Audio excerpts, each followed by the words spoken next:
Can you believe we talking about episode 20? This is incredible. Episode Wow. 20 of the Sports Shop drop in, and we are so excited. Of course, the usual suspects are here. DR Reese came back, and of course, the great Chucky Brown. Jasmine again is playing tennis lessons, so she won't be here. But we're so excited though.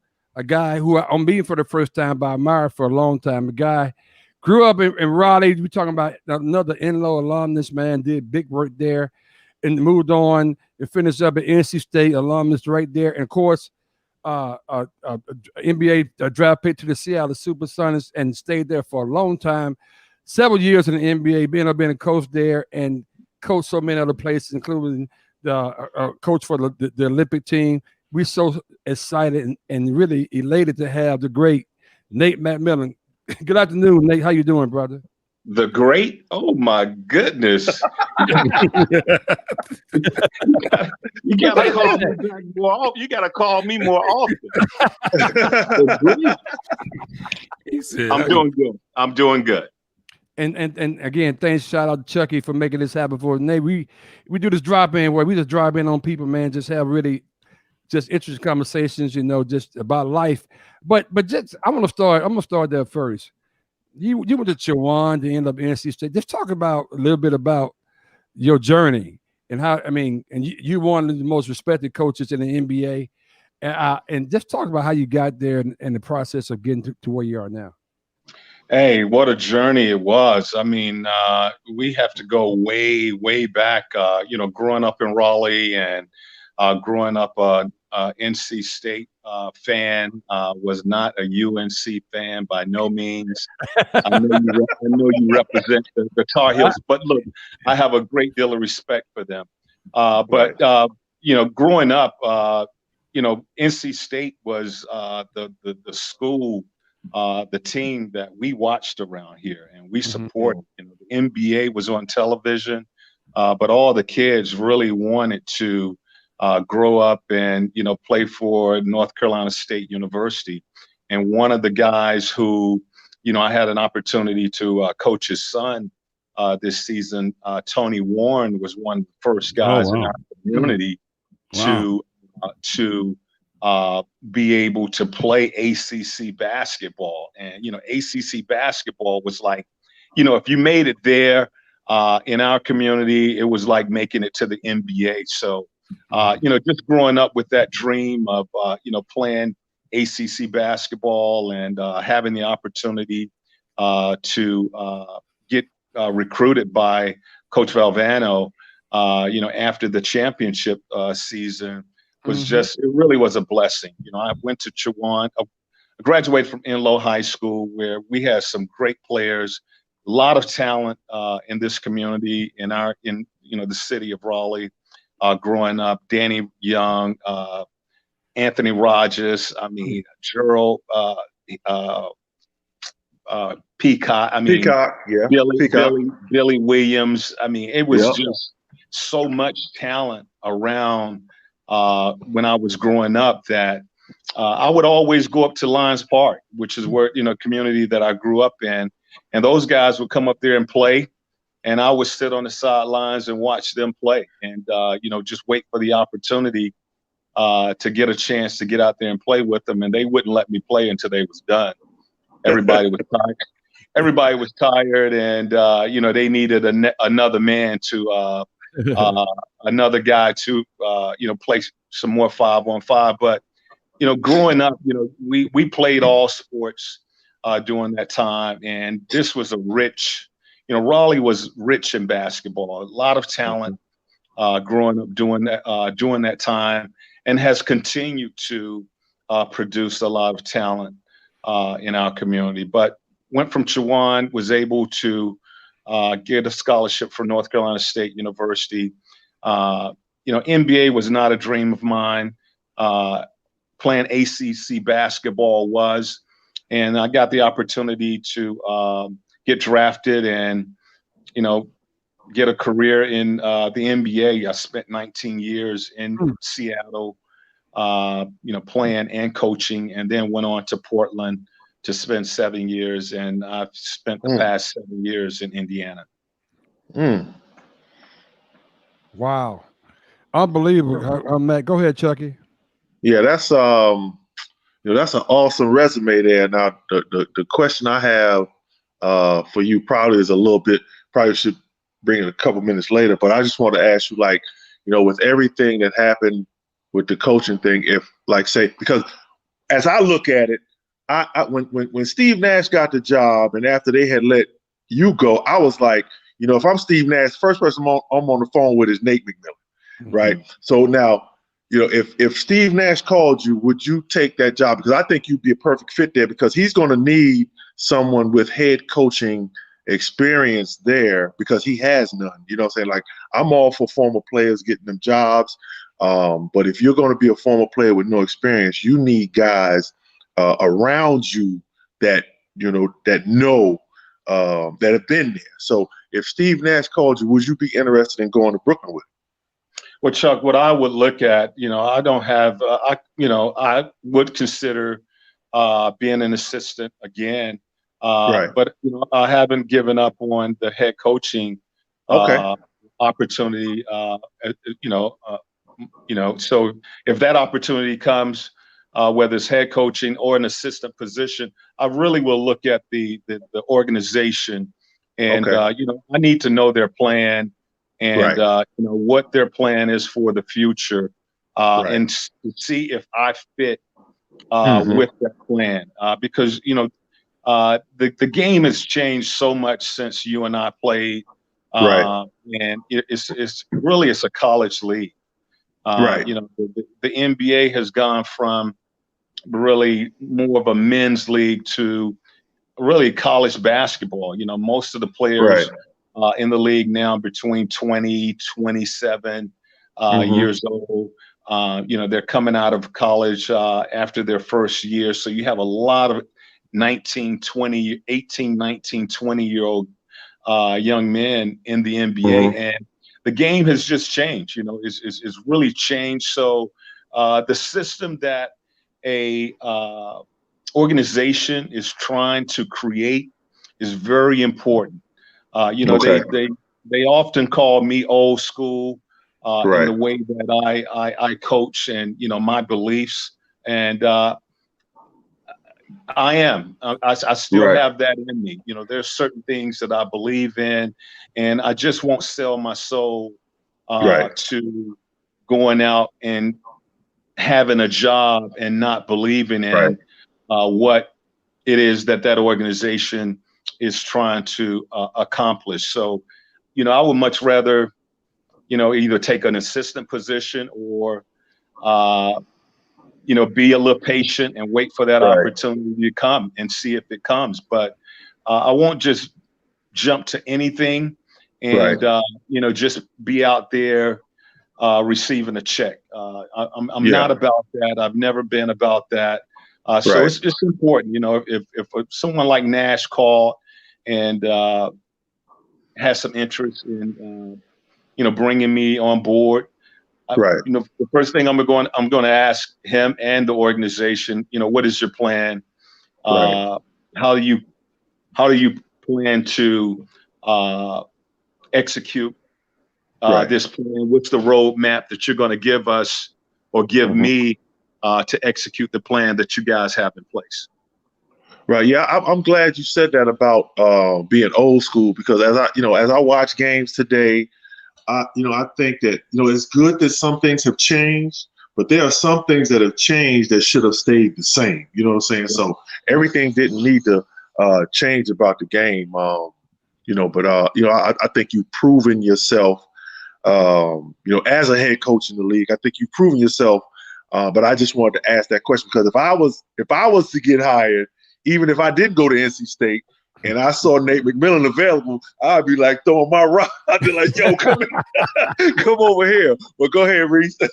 No, it's on Mac now. Go ahead, Mac. That's funny. Yeah. Coach, I was just listening to you. You were talking about what you would like to look for and, what you'd be interested in if you got a phone call and what they do. I want to go back to something that's hot in the news right now. Dion Sanders just took the head football coaching job at Jackson State University. D.I. Love, for those that are listening that knows exactly where Jackson State is. So stop that, Reese. Don't hate, man. Don't be like that.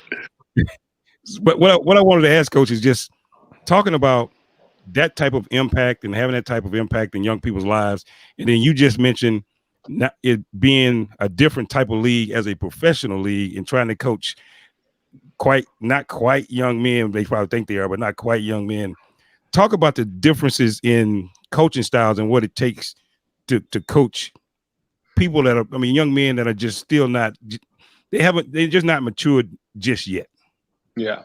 Well, communication is everything. That's where it starts, communicating, with your players. And really it starts with you having communication with ownership, management, or in Dion's case, the university. I think Dion's going to do a really good job. I don't know him personally, but I would believe that Dion has a lot of old school in him, in the sense that he will challenge those players to get the best out of them. He will mentor those guys. He will lead them. He will do whatever it takes to make them better, not only better players, but better people. And the fact that, he is going down to HBC university, he understands the importance of the men that he's going to be working with. Young black men that, right now, there's a stereotype out there about our young black men. And he's, I think, in him taking that job, it becomes personal when you are representing young black men, and they are going out on the field and representing, whether it's an NBA team or a university.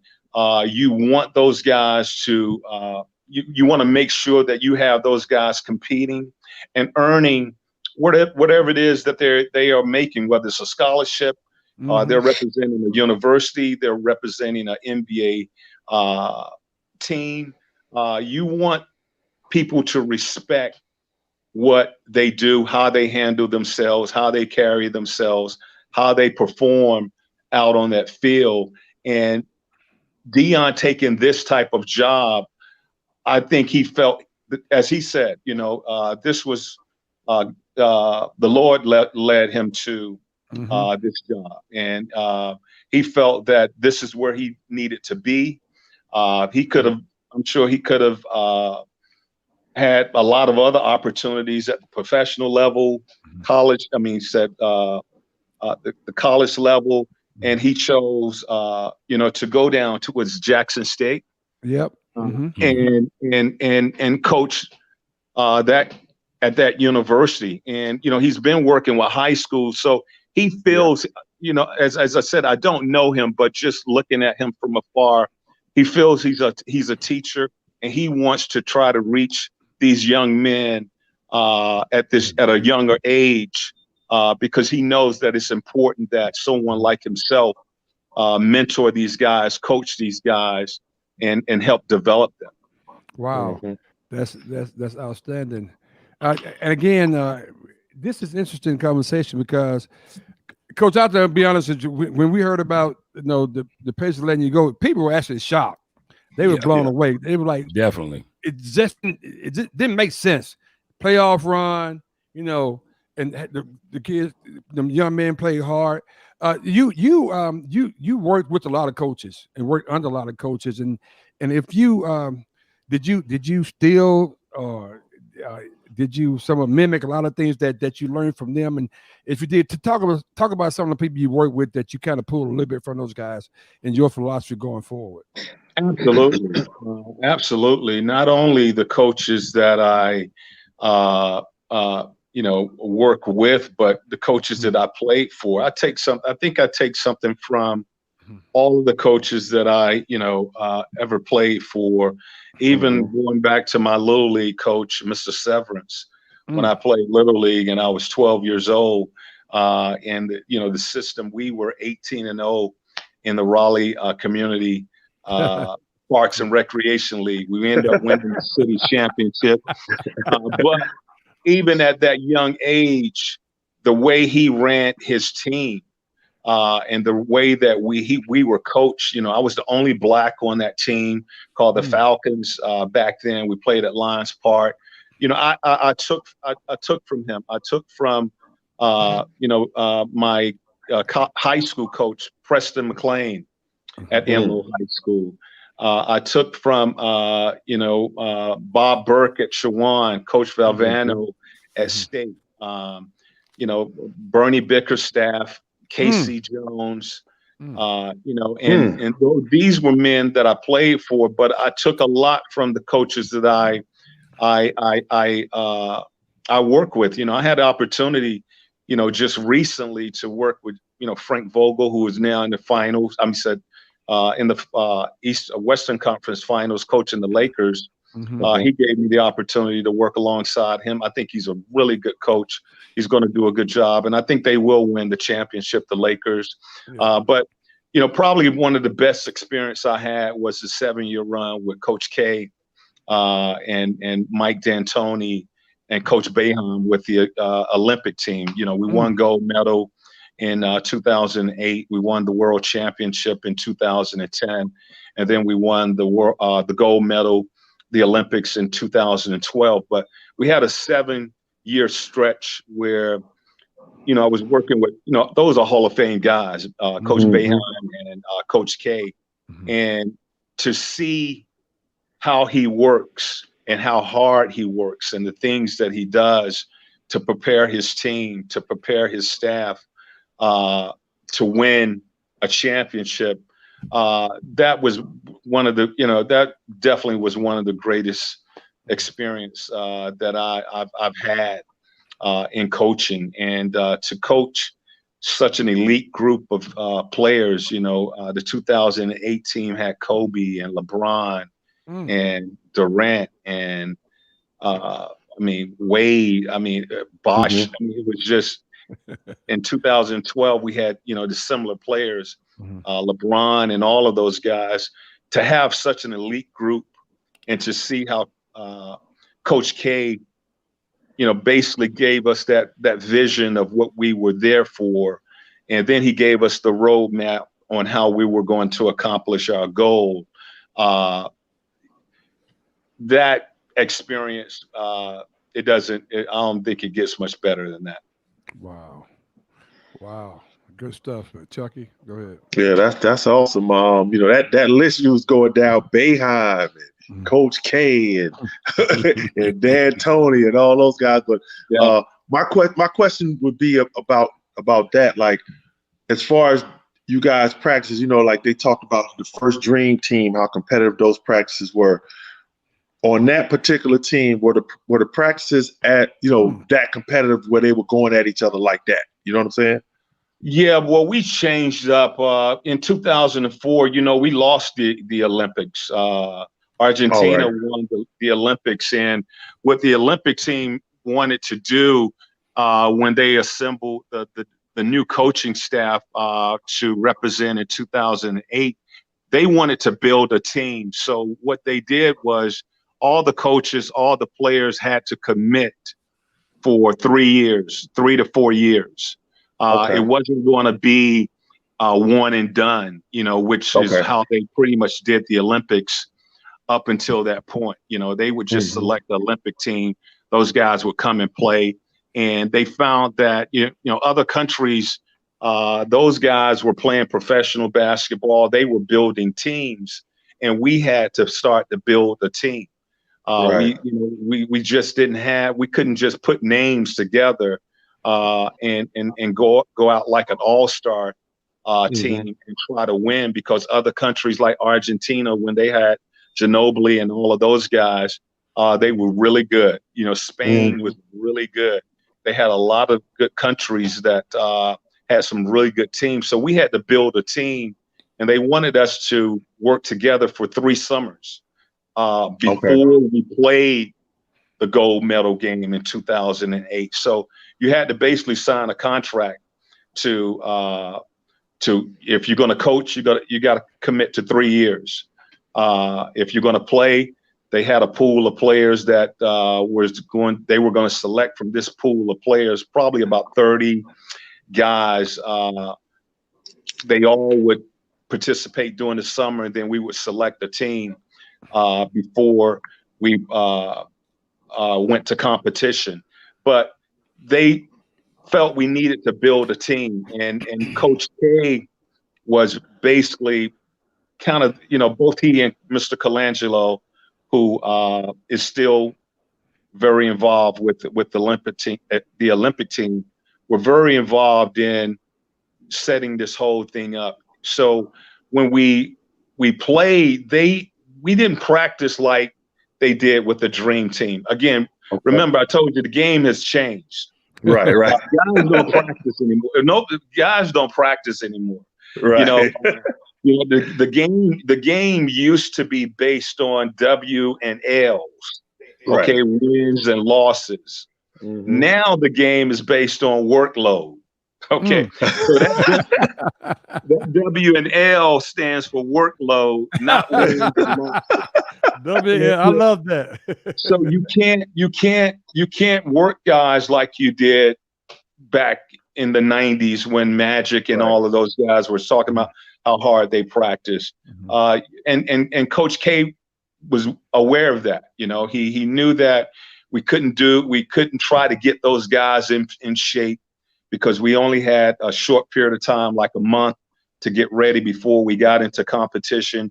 We were only going to have about 8 games before we started playing for positioning and then going into playing for the goal.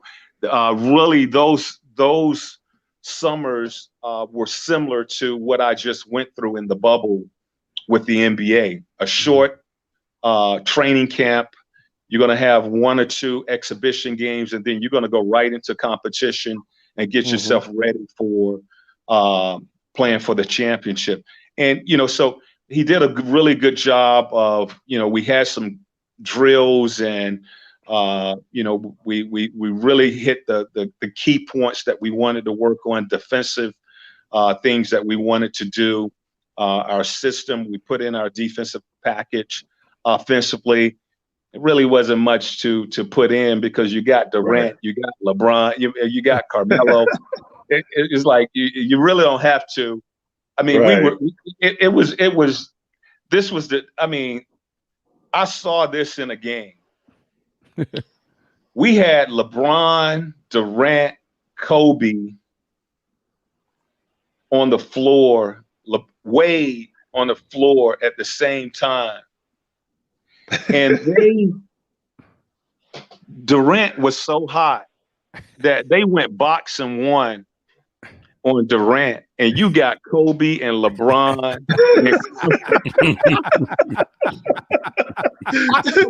Are you kidding me? Are you kidding me? Spain actually went boxing 1. I gotta turn on some lights in my house. So Spain actually. Okay, there we go. Yeah. All right. Spain actually went boxing 1. And we had LeBron and Kobe, and I think Kevin Love. We had all of those guys that we could put out on the floor. Westbrook, Chris Paul,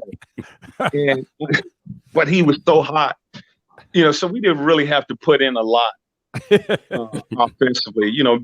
Really we just wanted to focus defensively on getting those guys to play as a team. And it was, when you have great teams like that, a lot of people, guys like Phil Jackson and, some of these coaches who have great players, you still have to coach and you have to manage. Oh yeah. That's what those guys have to do. You got to manage teams like that. Coach K did a great job. Steve Kerr did a great job with Golden State with all that talent. So you're managing, those players when you have that type of talent. Right. Go ahead, Mac. Yeah, absolutely. Yeah, Coach, man, I would love to have seen them try to do a boxing 1 on that. That probably was pretty entertaining. Yeah, it was. It was. It really was. Pretty entertaining. Switching gears just a little bit, I want to, you just talked about the bubble and how things kicked off and what you got. Give us Give us a little insight, because you already talked to us a little bit about young men and, you know, kind of their mentality, how things are, but talk about inside the bubble, social justice, the conversations that are being had, how you guys were handling that, and just some of the emotions, some of the things that are really going on that we just couldn't get a feel for from the media. Yeah, well, you know, the bubble, I thought the NBA did a great job of really setting that up, and really, you know, before we went to the bubble, you was just wondering, you know, what is this going to be like? And, you know, we're going to be in a hotel room or on a property for 2-3 months. If you're lucky enough to get as far as some of these guys, these teams that are playing now, they've been in the bubble since July 7th, 8th, or 9th, depending on which day they came in. Wow. And it was really like being on a college campus. You know, we had 3 hotels, 7 teams per hotel. You had your rooms. There was no one beside you, so it was every other room was empty. You couldn't have anyone in your rooms. You were required to wear the mask every time you left your room. You know, so you couldn't have teammates or coaches or anyone in your room. The only time someone could come in your rooms was when the maids they came to service your rooms every other day, you know, your meals was in one. Everybody's meals were in a ballroom in a separate building, like going to a cafeteria on a college campus. Basically, you had a band that they gave to you that would light up red, green, or yellow. And this is a band that you had to wear every time you left your room. And it was also your key to your room. You had to take that. But what you had to do was you had to take your oxygen test every morning. They had an app on your phone where you could take your oxygen. You would have to take your temperature. And both of these were things that were set up on an app that before you left your room, you had to do this. It went to a control center, and basically that would light up your band. If your band was yellow, they would stop you. If your band was red, you had to go back to your room. If your band was green, you could go. So any door that you went through, these bands would light up. You had to basically check in with your band, and they had security. So, you know, if you was yellow or red, you got escorted back to your room. Wow. You got escorted back to your room. And I mean, but it was really safe. We had to test every single day. Everybody on that campus, all players, all coaches, and you got your results back. It went to your band. So, you know, even though you would test today, your results would come back over in the night. And when you when you left your room in the morning, again, if you came back negative, that band would light up red, and they would take you back to your room. If it was yellow, they questioned you. They needed to know something was wrong. And if it was green, you was able to continue to go. I think they only had probably the first week they had a couple positive tests, but after that, everything I haven't really heard of any positive tests down there. We couldn't leave campus. We couldn't leave really the property for about a month and a half. And then after we got into, we started the playoffs, they allowed us to go from hotel to hotel, but we could only use NBA transportation. So no one could come in or out of the property. You know, they had cars, they had transportation for you to go to another hotel to visit another player or teammate or something like that. But they did a really good job. down there setting it up. Well, Coach, they must not have any hot wings in that cafeteria then. Look, they did. Y'all got people doing DoorDash. Y'all got people doing everything to get some wings. Yeah. They. Oh yeah. Oh yeah. Yeah. You're talking about one of those flippers, huh? Yeah. Yeah, exactly. Yeah. You have some guys who was a little late coming to the bubble, for some different reasons. But no, I mean, they had so much food for us. It was really just, basically it was a buffet every day. Yeah. That you could have. But I thought they did a really good job. Yeah. The practices were scheduled. You had, 3-4 gyms that you had your practices every day, but you don't practice anymore. You go and you shoot around. The social justice piece was something that, just we felt like you and everybody else. You just wanted to do something, and what could we do? And basically what everybody pretty much agreed on was you was going to have a platform to be able to speak when you were there. What I did with my team, we had a couple movie nights, and we wanted to educate ourselves about what is going on in this country. As Black men, we've always said that there was a system. Yeah. But we really didn't know what that system was. And what you're seeing now is that system is starting to peel. They're starting to peel back all these things that all of this injustice that's been going on in the country for a long, long time. And this is the system that we've always said that was there. We as Black men, we always say, well, the system won't allow me to do this, or the system got me. But we never really could describe what that system was.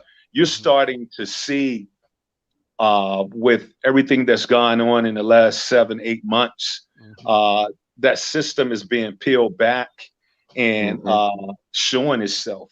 And so we wanted a platform to be able to speak. And what I did with my team when I was down there, the first week or two, we would have a movie night. We watched the documentary 13 and just educated ourselves on, this system that's been in place for so many years. And I wanted all of our players. I didn't make it mandatory. We had white players, we had, players from different countries, but all of our players showed up. And so not only did we try to educate ourselves about our country, but, I wanted our guys to educate themselves about, some of our guys who are from different countries, Lithuania, and Canada, so we watch movies and documentaries on their countries, and just to, this stuff is going on all over the world, the racism and everything that we've been dealing with and continue to deal with, it's going on all over the world, and so some of these guys on our team who live in different countries, they basically experiencing a lot of the same things that we are experiencing here. Wow. I thought that was that you had the movie night. That was great, because I think that what's missing, and the reason why we have a lot of problems is the education. We a lot of us aren't like we need to know the history of what happened here so we can get by it. You can't keep putting dirt on it and thinking it's going to get better. It's not going to get better. And you want to learn the history, not to get mad about it, but just to know so that we don't make the same mistakes that were made in the past. And if we don't know that history, then it's going to repeat itself. And this is one history. Racism is one thing that we don't want to repeat itself. Yeah. Also, we lost Nate. Yeah, we lost Nate, but when he gets back All on, right. I'll put him back in. But yeah, you're right, Chuck. And I think actually it was pretty interesting. He said educate themselves on other Right. countries and other places. I think that's a pretty cool idea because I'm sure there's guys from other places like Lithuania and a lot of those other far Eastern Bloc countries that they've gone through some pretty tough stuff. Oh yeah, that absolutely. we probably would say to ourselves like, you got to be kidding me. You know what I mean? You remember when there he is. But yeah, I was just saying, Nate, that what you did, and that's part of the coaching.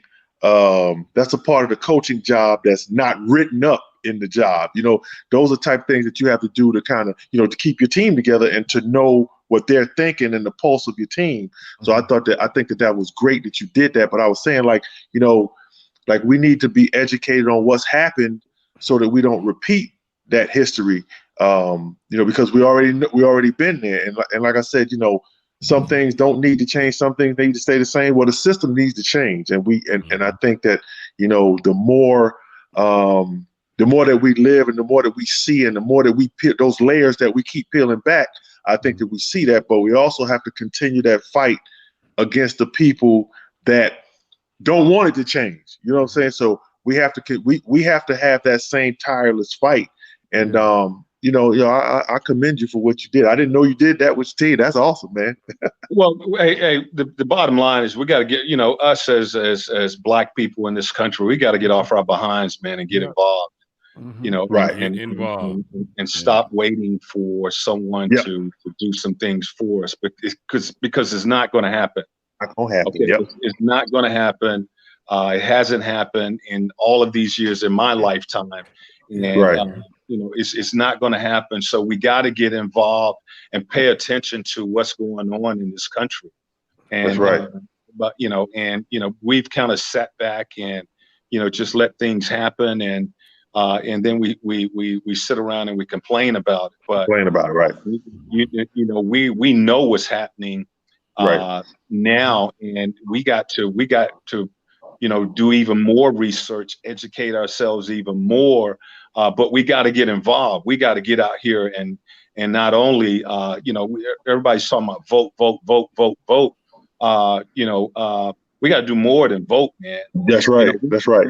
We got to do more than vote. We got to really look at these candidates and there you go. And what they represent and study them. And if you can, talk to them because they have a way of keeping people in power.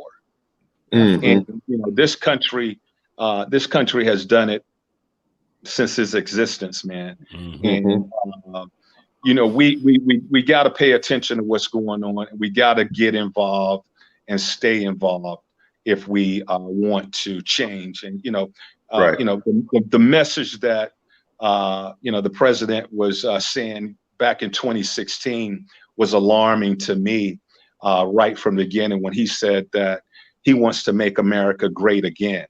And my question at that time was, again, what period of time are you referring to? Right. I mean, really, I want to know what period of time are you talking about again, trying to bring back. And I think it was just a message, to his group that they want to, he wants to take control and take over power. But, make America great again. We haven't experienced that. Right. That's right. So we got to get involved and we got to stay involved and not only educate ourselves about what's going on, but get ourselves out here and while this thing is happening and going on in this country, get out here and get involved in what's going on because it's this president has brought this country to his knees, man. And, if anybody like what is going on. I mean, it's just this country has been brought to its knees. Yeah. You know, with what's going on, the pandemic, the economy, the race. I mean, the kind of the race war that's happening. It's just it's a bad time for everybody. Yeah. Right. I mean, for everybody, and you know, we need change, and we need a new America. Is what I've said. Just we need a new America. Not make America great again. We need a new America, man. You won't have no arguments on anybody on this panel. I can tell you that right now. Hey, Coach, this is my last question. And by the way, Ernie Myers has been chiming in. By the way, he says hello to you guys. So. What's up, E? He proud of the way you was speaking out. I had to read the whole thing. I said, wait a minute, y'all were teammates. You should have known he liked to talk. But Coach, you answered all of my questions. I mean, I wanted your opinion about what's going on in America right now. You answered all those, and you know, one of the things that going back to Chucky's question, particularly with what happened in Indiana, I just feel that there's something that's on the horizon for you. Your reputation and your pedigree is just so great, where people be remiss if they don't get you involved. So we're looking for bigger and better things for you, Coach. I just want to say that. And that's the only thing I say. Chucky and K-Mac, you guys, any more comments? Yeah, I just want to say, knowing Nate all these years, Nate, when we were in college, Nate was our leader. And V could get on, nobody else could say nothing to you but Nate. Where Nate could yell at us, no other player could yell at us. Ernie was a senior. Ernie couldn't yell at us either, but Nate could get on us. So I just want to thank you for coming on, and thank you for representing us the way you do. Chuck, Nate was gonna say something. That's right. Hey, if we, Nate was gonna say two pet peeves, man. Okay, of mine. And this is what I tell my team: be on time. That's right. And don't F with the game, man. Right. That's right. That's right. There you go. As long as the people that are with me are doing that, right, we're gonna be okay. Okay, that's right. Be on time, okay, and don't ever F with the game. I heard that. Play the game the right way. That's right. Play the game the right way. Play the game together, and I think if you do that, you're gonna give yourself a chance to win and have some success. Not all the time, but majority of the time. Give yourself a chance. That's right. You're gonna give yourself a chance. So outstanding. Hey, Coach, I got one last question. Just real quickly, and I like to ask this question because I just like to get some insight for people as they reflect on such a tremendous career. As a coach and a basketball coach, being in the NBA, seeing so many young men, and knowing what it takes to be where they are, is there one defining moment you could think about as a head coach in the NBA that you say this kind of moment defines me as a head coach and really who I am and what I stand for? Oh wow! I just, I guess, when I got fired here, just recently, I've had so many text messages from, so many people. Just saying some similar things to what you guys are saying, that it was a surprise, it was a shock, can't believe it. We're really showing a lot of love here in the last month or so. And I'm talking about hundreds. It's not a few, but it's from coaches and players and teammates and my old teammates, some of my former players, guys who've gone on to play with other teams, and so I'm really, that wasn't a shock to me. I was surprised, but I wasn't shocked because the NBA, things like this happen. Right. Okay. I was a little surprised when I was let go, but I wasn't shocked, and for me, it was like, okay, you have to, you got to move on, Right. Right. I had my opportunity at that with the Pacers, and we got swept the last 2 years, and we had injuries, but that's a part of it. You can't. Right. You have to. You kind of have to weather the storm. Sometimes as coaches, you get caught in a storm, and you just got to see where it tosses you. And in that situation, the last 2 years, I've had injuries to Victor last year, Domas and Jeremy Lamb this year. And, to go into the playoffs, and the two teams that swept us are the two teams that are in the finals this year, Boston and Miami. So really good teams. And you can't go into the playoffs without all your bullets. We weren't built like that. And, but in saying that, hey, I had the team, and I didn't get it done, so, hey, you got to move on and give somebody else an opportunity to, see what they can do. So I understand the organization in that situation. So I wasn't shocked at them letting me go. I was a little surprised, but I thank them for the opportunity, of 7 years being in Indiana, 4 years as coaching the Pacers, and we just, we didn't get those breaks, and you need a little luck once you get into the playoffs. The main thing, and I think since they've gone to this 7-game format in the NBA, the team that's the healthiest normally is going to be the team that wins. And if you have an injury injury to a key player going into the playoffs. We lost. Oh, there he is. Okay, there you go. Yep, we hear you, Coach. All right, I think I got a half a bar left, man. Well, no, right. By the way, Chuck has said you was gonna give us like 13 minutes. I think we went. I think we got all of that. But, hey, Coach, serious though. Thank you so much, Chucky. Thank you. Absolutely, Coach. Thank you. All It's right. been an honor. It's been a great conversation. Thank you for your openness. We appreciate you, man.